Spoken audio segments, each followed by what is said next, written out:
dhammaan saraakiisha waa salaamaya 114ka meeshaan Buulaburta la yiraahdaa waxaan u joognay shaqo qaybta 27 taliskeeda ayaa halkaan ah shaqaan u joognay welina shaqadeedii waa u joognaa waa taliska meesha qaybta 27aad insha Allah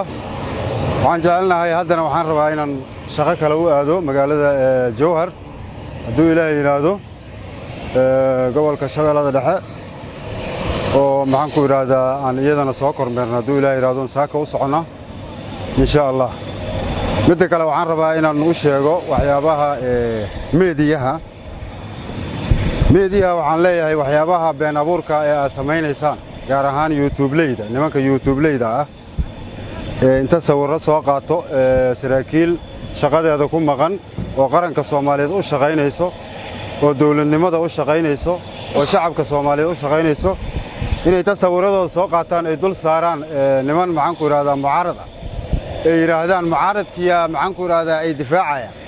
annagu mucaarad ma difaacno saraakiisha ciidanka xoogga dalka Soomaaliyeed nahay dawladda federaalka aan difaacana qaranka Soomaaliyeed aan difaacana waxaan leeyahay marka horena waa ula hadlay haddana waa la hadlayaa waxyaabaha aad maxaan ku yiraahdaa meelaha soo dhigtaan oo shacabka Soomaaliyeed ku dhibaataynaysaan iska daaya dalka wax ka dhisa dawladnimada wax ka taageera iska daaya dhaqan xumada hadduu Ilaahay yiraahdo taas iyagan leeyahay insha Allah aad u mahadsantihiin dhammaan ciidanka xoogga dalka Soomaaliyeed gaar ahaan qaybta 27aad waxaan leeyahay waxaan idinku baraarujinayaa shaqo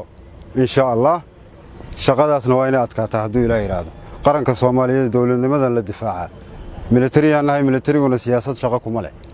nin walba ka adkaado hawsha loo dhiibtay oo difaaca dalka dadka iyo diinta iyo dawladnimada